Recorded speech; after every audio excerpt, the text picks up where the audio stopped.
여러분, 요즘 AI 정말 많이 쓰시죠? 업무 효율을 진짜 극적으로 높여주잖아요. 그런데 말이죠. 이 편리함 뒤에 전문가의 경력까지 한순간에 무너뜨릴 수 있는 아주 치명적인 위험이 숨어 있다는 사실 알고 계셨나요? 바로 AI 환각이라는 건데요. 오늘 이 녀석의 실체를 한번 제대로 파헤쳐 보겠습니다. 자, 그럼 바로 본론으로 들어가 볼까요? 만약에 여러분이 쓰는 그 AI 비서 때문에 여러분이 벌금을 내야 한다면 어떠실 것 같으세요? 에이, 설마 하시겠지만 이게 실제로 일어난 일입니다. 바로 이 사건이에요. 정말 충격적이죠. 2023년에 뉴욕에 변호사 2명이 있었어요. 이분들이 챗 GPT로 법률 보고서를 쫙 뽑아서 법원에 냈단 말이죠. 근데 진짜 문제는 여기서부터였습니다.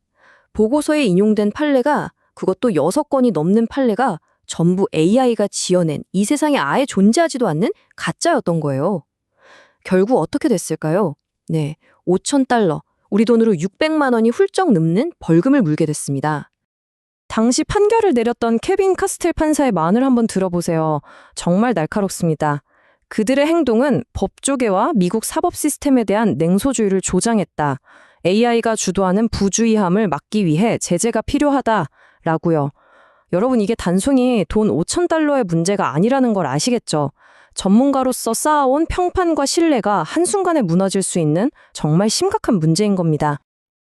아니 대체 이 변호사들을 이렇게 큰 함정에 빠뜨린 AI 환각이라는 거 정체가 뭘까요? 지금부터 그 본질을 한번 정확하게 들여다 보겠습니다. 자, AI 환각. 이게 뭐냐면요. 거대 언어 모델. 우리가 흔히 LLM이라고 부르는 것들이죠. 얘네들이 사실에 전혀 기반하지 않은 정보를 근데 정말 기가 막히게 유창하고 자신감 넘치는 말투로 막 만들어내는 현상을 말해요. 여기서 진짜 중요한 포인트는요. 이게 무슨 단순한 버그나 실수가 아니라는 거예요. AI 기술의 구조 자체에 그냥 내재되어 있는 아주 근본적인 특성이라는 거죠. 아니, 이렇게 똑똑해 보이는 AI가 도대체 왜 이런 멀쩡한 거짓말을 술술 해대는 걸까요?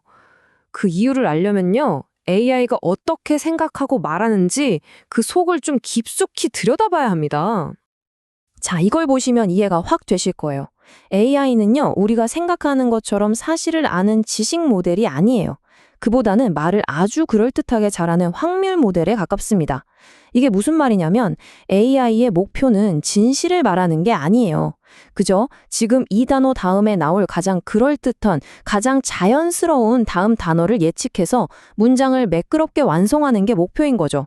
그러니까 결과물이 진실이 아니라 그럴듯함이 될 수밖에 없는 겁니다. 구조적인 원인은 크게 3가지로 볼 수 있어요. 첫째, 방금 말씀드린 확률 기반 예측. 이게 바로 그럴듯한 거짓말을 만들어내는 주범이고요. 둘째, 편향된 데이터. AI가 학습한 데이터에 없는 좀 드물거나 전문적인 내용에 대해서는 그냥 추측을 남발하게 만드는 원인이죠. 그리고 이게 진짜 핵심인데, 셋째, 결함 있는 평가 시스템입니다. 한번 생각해 보세요. AI는 저 잘 모르겠는데요? 라고 대답하면 빵점을 받아요. 그런데 어떻게든 추측해서 대답했는데 그게 우연히 맞으면 보상을 받도록 설계되어 있어요. 말하자면 시스템 자체가 AI한테 모르면 솔직하게 말하지 말고 차라리 거짓말을 해! 라고 부추기고 있는 셈이죠. 정말 아이러니하지 않나요? 심지어 이걸 만든 장본인들이죠.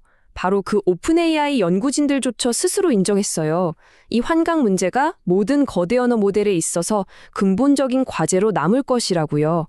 이건 이 문제 우리도 당장은 해결 못합니다. 라고 사실상 백기를 든 거나 마찬가지예요. 쉽게 해결될 문제가 아니라는 아주 명백한 신호죠. 자, 그럼 이런 기술적인 결함이 우리 현실 세계에서는 과연 어떤 대가를 치르게 할까요? 그 비용, 여러분이 생각하는 것보다 훨씬 큽니다. AI가 가져올 수 있는 위험은 크게 3가지 영역으로 나눠볼 수 있어요. 첫 번째, 법적이고 윤리적인 처벌을 받을 수 있고요. 두 번째, 회사의 직접적인 재정, 운영상의 손실을 입힐 수 있습니다. 그리고 마지막 3번째, 어쩌면 가장 치명적일 수 있는 전문가로서의 평판이 와르르 무너질 수 있다는 거죠. 이 3가지 뭐 하나 가벼운 게 없죠. 여기 또 하나의 정말 황당하고도 충격적인 사례가 있습니다. 바로 에어캐나다 사례인데요. 이 회사 칩봇이 고객한테 있지도 않은 유족 할인 정책이 있다고 안내를 한 거예요. 당연히 고객은 그 말을 믿고 항공권을 구매했겠죠? 그런데 나중에 아니라는 걸 알고 항의하니까 에어캐나다 측에서 뭐라고 했는지 아세요? 아, 그 챗봇은 우리랑은 별개의 법적 주체입니다. 라면서 책임을 회피하려고 한 겁니다. 기가 막히죠. 하지만 법원은 단호했습니다. 에어캐나다의 주장을 받아들이지 않고 그 가짜 정책대로 고객에게 배상하라는 판결을 내렸습니다. 이 사건이 남긴 교훈, 그리고 법적인 선례는 정말 명확하고 중요합니다. 여러분, 잘 들으세요. 여러분 회사의 AI 챗봇은 법적으로 그냥 프로그램이 아니라 여러분 회사에 대표하는 법적 대리인이라는 겁니다. 다시 말해, 챗봇이 한 말은 곧 여러분 회사가 한 말이 되는 거예요. 책임에서 자유로울 수 없다는 뜻이죠. 피해 규모가 단순히 개별 기업에만 그치는 게 아닙니다. 한 보고서를 보니까요. 이 AI 환각 때문에 잘못된 의사결정을 내려서 발생하는 전 세계적인 경제 손실 추정액이 무려 94조 원에 달한다고 합니다. 94조 원이요? 정말 상상도 안 되는 어마어마한 숫자죠. 자, 지금까지 문제의 심각성에 대해서 충분히 알아봤습니다. 듣다 보니 좀 무서워지기까지 하는데요. 그럼 우리는 이 예측 불가능한 위험으로부터 어떻게 우리 자신을 지킬 수 있을까요? 지금부터 그 구체적이고 현실적인 방어 전략을 하나씩 알려드리겠습니다. 가장 먼저 필요한 건요, 바로 우리의 마음가짐을 완전히 바꾸는 겁니다. 여러분은 더 이상 AI가 주는 정보를 수동적으로 받아먹는 소비자가 아니에요. 이제부터 여러분의 새로운 직함은 바로 AI 감사관입니다. 그리고 이 AI 감사관으로서 반드시 지켜야 할 단 하나의 황금률, 가장 중요한 원칙이 있습니다. 그건 바로 AI가 내놓는 모든 결과물은 최종본이 아니라 어디까지나 업무 효율을 높이기 위한 초안으로만 취급해야 한다는 겁니다. 절대로 그대로 믿거나 복사해서 붙여넣게 하면 안 된다는 거죠. 아시겠죠? 자, 이 필수 검증 프로토콜을 꼭 기억하고 따르세요. 간단합니다. 1단계, AI를 이용해서 아이디어를 얻고 초안을 생성합니다.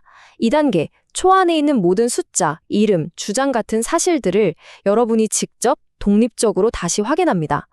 3단계, AI가 혹시 출처를 제시했다면 그 출처의 원문까지 직접 찾아가서 확인해야 하고요. 그리고 마지막 가장 중요한 4단계, 이 모든 과정을 거친 후에 최종적으로 인간, 바로 여러분이 승인하는 겁니다. 꼭 기억하세요. AI가 무슨 말을 하든 최종 책임은 언제나 그것을 사용하는 여러분에게 있다는 사실을요. 자, 그럼 당장 써먹을 수 있는 아주 실용적인 팁 2가지를 드릴게요. AI에게 프롬프트를 입력할 때 이렇게 한번 해보세요. 위험을 확 줄일 수 있습니다. 첫째, 이렇게 명령하는 거예요. 네가 하는 모든 주장에 대해서 링크나 문서, 페이지 번호 같은 구체적인 출처를 반드시 인용해줘. 그리고 둘째, 만약 답변에 확신이 없거나 추측해야 한다면 추측하지 말고 너의 불확실성을 명확하게 밝혀줘. 라고요. 이렇게만 해도 AI가 함부로 거짓말을 둘러대는 걸 막는데 정말 큰 도움이 될 겁니다.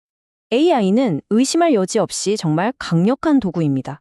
하지만 이 엄청난 도구의 주인이 되어서 마음껏 부릴 것인가, 아니면 그저 그럴듯한 거짓말에 속아 넘어가는 희생양이 될 것인가, 그 선택은 AI가 해주는 게 아닙니다. 이 도구를 사용하는 바로 여러분의 손에 달려 있습니다.